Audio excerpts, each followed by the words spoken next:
dari yang bicarakan kemarin. Oke, sebentar. Karena UASnya ini juga bentuknya lebih ke explanations ya Bapak Ibu. Jadi kalau saya rasa sih semua materinya itu sudah kita dapatkan di materi kelas. Jadi lebih ke em, ada beberapa mungkin satu dua case nanti Bapak Ibu bisa lakukan analisis gitu. Tidak recommended untuk menggunakan ChatGPT karena saya menilainya dari tentu dari apa yang kita diskusikan di kelas gitu ya. Kalau misalkan tiba-tiba Bapak Ibu memberikan jawaban yang meskipun mungkin topiknya dengan topik yang sama, tapi ini tidak sesuai dengan apa yang kita lakukan apa yang kita bicarakan di kelas juga akan cukup mudah untuk mendeteksi apakah ini sesuatu hal yang kita pelajari di kelas atau tidak seperti itu. Oke, sejauh ini ada pertanyaan Bapak Ibu?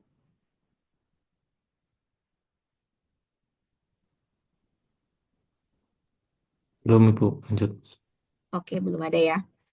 Oke, kemudian untuk yang berikutnya mengenai materi sendiri. Jadi kalau dari materi sendiri, saya rasa sih memang untuk kelas ini cukup basic. Mungkin ada beberapa juga dari Bapak Ibu mungkin yang ekspektasinya yang di awal atau sampai sekarang ada beberapa yang belum terjawab gitu ya. Mungkin saya rasa juga mungkin perkuliahan ini dari saya sendiri di kedepannya mungkin lebih praktikal kalau kita bisa membawa contoh-contoh dari soal atau dari software gitu ya. Ini juga sesuatu yang saya evaluasi dari diri saya sendiri juga gitu. Nah, saya akan share sedikit sebentar.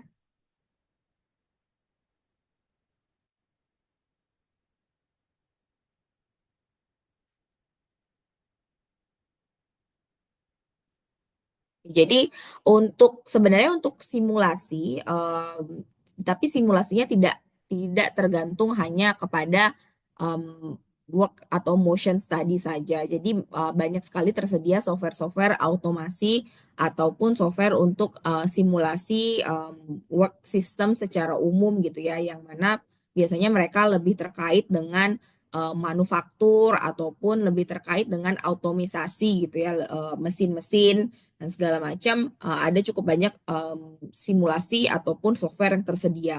Tapi biasanya mereka itu berbayar dan tentu bisnisnya itu adalah bisnis to bisnis. Jadi tidak terlalu mudah atau bisa dibilang tidak tersedia secara bebas untuk kita bisa explore dan manfaatkan softwarenya. Dan karena software ini juga bukan software yang em, digunakan date on day to day basis, jadi biasanya mereka punya konsultan sendiri, kemudian mereka juga akan mendampingi perusahaan saat menggunakan software tersebut gitu. Ya bentuknya tidak seperti Excel ataupun Word yang mana setiap coworker bisa menggunakan aplikasi tersebut gitu ya Bapak Ibu. Nah, jadi beberapa contoh dari software yang tersedia gitu ya, misalkan ada yang Rockwell Automation sini salah satu yang menyediakan jasa untuk otomasi biasanya otomasi tapi juga terkait dengan selain otomasi biasanya sebelum itu mereka akan melangkah kepada prosesnya itu sendiri seperti apa dan apa yang bisa dilakukan untuk membuat proses itu lebih efisien. Yang mana secara mendasar itulah yang kita pelajari dari pertemuan kita yang awal gitu ya. Jadi pertemuan kita dari awal sampai ke 12 gitu itu lebih banyak membicarakan bagaimana sih dasar konsep dari pengukuran kinerja tersebut gitu. Yang mana secara lebih advance tentu itu akan diadopsi dengan software, dengan AI, machine learning dan sebagainya gitu. Tapi again motion study konsepnya masih sama seperti itu. Jadi ada motion elements di breakdown menjadi elemen yang lebih kecil gitu ya sehingga bisa diukur waktunya dengan sangat presisi ataupun ketika misalkan jenis pekerjaannya bukan pekerjaan repetitif dan maka akan menggunakan work sampling seperti itu. Software yang lainnya ini juga under perusahaan di bawah perusahaan yang cukup besar gitu ya Autodesk. Jadi ada software namanya Flexim. Mereka juga menyediakan kurang lebih jasa yang sama, menyediakan software yang bisa membuat semacam virtual versions dari sebuah perusahaan gitu ya. Jadi mereka bisa misalkan punya line productions, punya layout, mereka buat exactly sama, tapi secara virtual untuk kemudian mereka bisa lakukan simulasi di virtual twin, istilahnya mereka.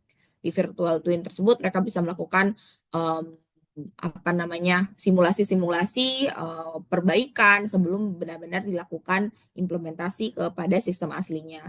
Karena tentu saja resikonya kan biasanya bisa bisa jadi besar, bisa jadi kecil gitu ya. Jadi untuk meminimalisasi hal tersebut, biasanya perusahaan software ini atau perusahaan solutions ini mereka akan memberikan bantuan dalam bentuk pembuatan virtual version sehingga semua um, eksperimen yang dilakukan bisa dilakukan dengan aman sebelum akhirnya diimplementasikan gitu.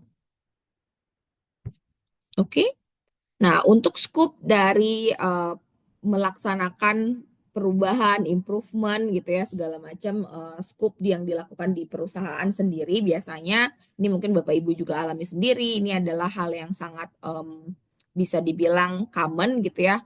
Biasanya dilakukan memang dalam skala yang lebih kecil gitu ya. Biasanya kalau kita bicara improvement, lebih banyak kalau di masa sekarang ini dilakukan dalam skup-skup yang kecil-kecil di masing-masing tim gitu ya. Tapi kalau skup yang lebih besar, seringkali mereka point of view-nya adalah bagaimana bisa mengotomisasi sistem mereka, sistem kah atau proses kah gitu ya, digitalisasi istilahnya gitu. Jadi point of view-nya mungkin sedikit berbeda dengan point of view kita yang measuring sebuah task. Karena measuring sebuah task ini bisa jadi kalau untuk perusahaan-perusahaan yang sudah well established, mereka sudah punya standar tertentu, sehingga mereka tinggal revisit aja apakah standar ini masih relevan atau tidak gitu ya, bukannya mempelajari dari awal. Sehingga apa namanya prosesnya tidak sekentara dengan proses yang kita pelajari pada saat work sampling ataupun work measurements atau saat kita breakdown prosesnya apa-apa saja gitu. Jadi kalau mungkin hari-hari ini kegiatan ini bukan kegiatan yang sangat visible lagi, tapi again ini adalah basic untuk bagaimana Bapak Ibu mendapatkan referensi ketika betul-betul ingin melakukan sebuah perhitungan terhadap kerja, ada metodenya, baik itu menggunakan apa namanya direct time study, menggunakan predetermined motion time study gitu ya, ada banyak sekali metode yang bisa Bapak Ibu gunakan. Oke.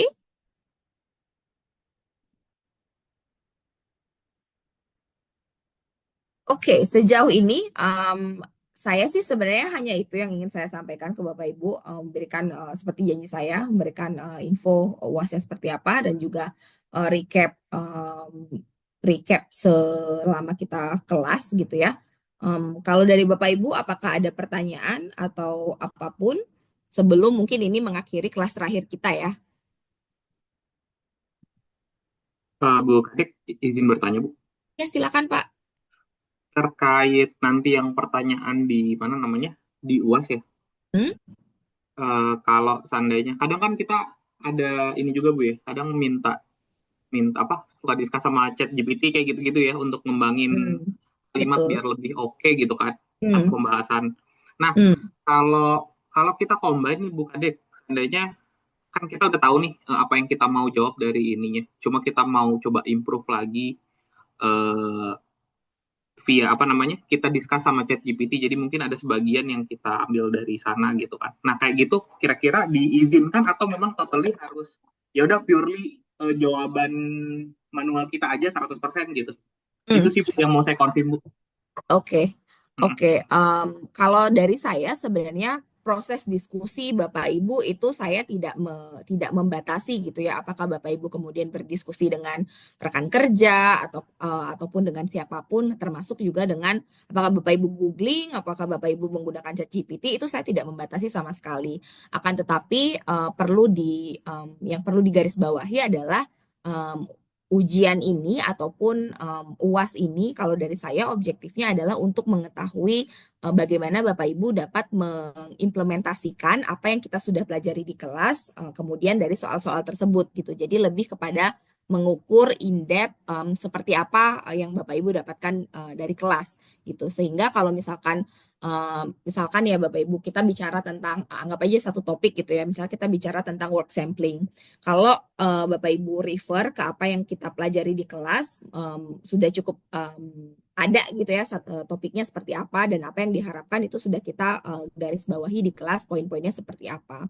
Nah, kemudian seringkali yang terjadi adalah ketika Bapak Ibu, ketika kita sudah punya sebenarnya basic yang ingin kita bicarakan gitu ya, yang apa yang capaian yang diharapkan dari mahasiswa, kemudian mahasiswa melakukan proses research dengan ChatGPT ataupun bantuan AI apapun gitu ya, kemudian jawaban yang diberikan itu kemudian tidak relevan dengan apa yang sebenarnya kita sudah bicarakan di kelas gitu. Jadi bicara tentang topik lain yang tidak relevan dengan apa yang kita bicarakan di kelas. Nah, ini yang sebenarnya pada akhirnya pada saat saya menilai tugasnya saya bisa bilang bahwa oh ini tidak relevan dengan apa yang kita sudah diskusikan gitu ya. Jadi lebih ke mungkin Bapak Ibu sendiri bisa mengevaluasi apakah hasil Bapak Ibu lakukan riset atau lakukan pencarian atau yang diskusikan itu sudah kembali kepada apa yang kita bicarakan di kelas gitu. Tentu tambahan-tambahan itu bisa gitu ya, tapi again ini tadi saya bilang adalah untuk apa karena saya melihat kecenderungan kalau sudah nanya AI jawabannya bisa melenceng jauh sekali gitu.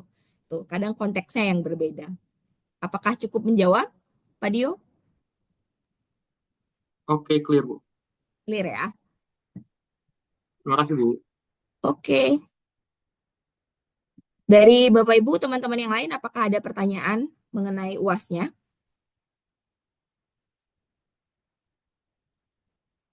Tidak ada? Oke, kalau tidak ada, oh mungkin satu lagi yang perlu saya announce di kelas, saya sudah masukkan nilai untuk tugas pertama dan juga tugas kelompok gitu ya. Saya sudah masukkan di Big, tapi nanti untuk Big bukan. Saya masukkannya di e-learning. Nanti untuk akumulasi karena saya akan masukin nilai tugas 2 ya, nilai tugas 2 juga nanti setelah saya akumulasi nanti akan saya masukin juga ke Big. Jadi Bapak Ibu nanti bisa langsung lihat di Big gitu. Oke. Kemudian so far untuk nilai total kalau saya hitung nilai Bapak Ibu sampai dengan tugas kelompoknya sih oke ya, tinggal UASnya aja. Kalau UASnya nggak gimana-gimana, saya rasa semuanya aman sih gitu. Oke, kalau tidak ada, saya harus absensi dulu sebentar.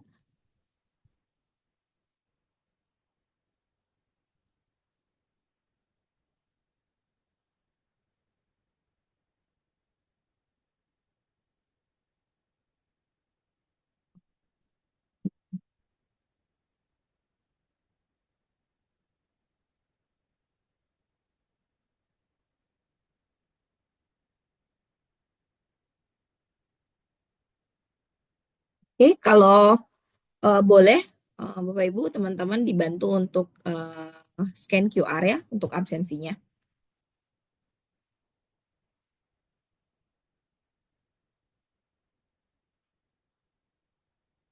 Dan kalau sudah scan, ini bisa diinfokan ke saya. Sudah, Ibu. Sudah ya.